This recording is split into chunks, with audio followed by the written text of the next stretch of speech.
Hey everyone! In this video, I'll show you how to fix Limbus Company crashing on startup on your PC. If your game refuses to open or keeps closing immediately, don't worry, we're going through every possible fix step by step so you can get back into the game fast. Let's jump right in.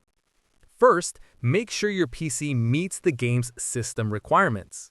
Limbus Company needs a 64-bit processor and Windows 10, at least an Intel Core i5, 8 GB of RAM, and a GeForce GT 1030 graphics card. You'll also need around 10 GB of free storage.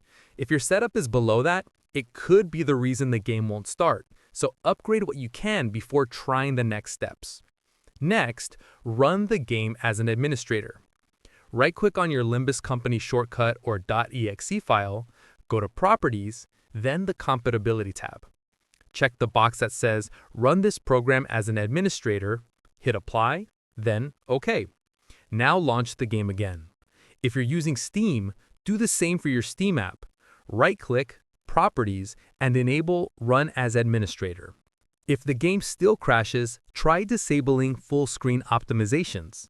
Go back to your game's installation folder, right-click limbuscompany.exe, select Properties, go to the Compatibility tab, and tick Disable Full-Screen Optimizations.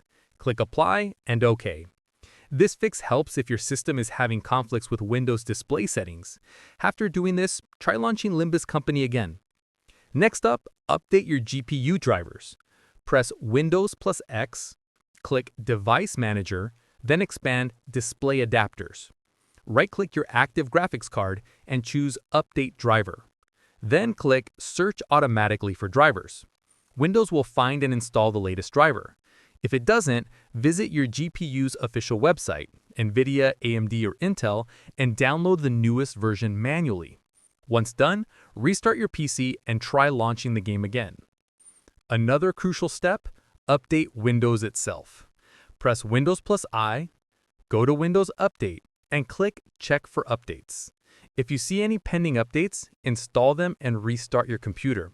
Sometimes, outdated Windows builds can conflict with new games, so this step alone might fix your issue. After doing all that, try launching Limbus Company again. If it still crashes, double-check your antivirus settings. Make sure it's not blocking the game. Add the game folder to your antivirus or Windows Defender exceptions list. And that's it! By now, your Limbus Company startup crash should be fixed. If this guide helped you, don't forget to drop a like, subscribe, and turn on notifications so you won't miss any future game fix tutorials. Thanks for watching, and I'll see you in the next one.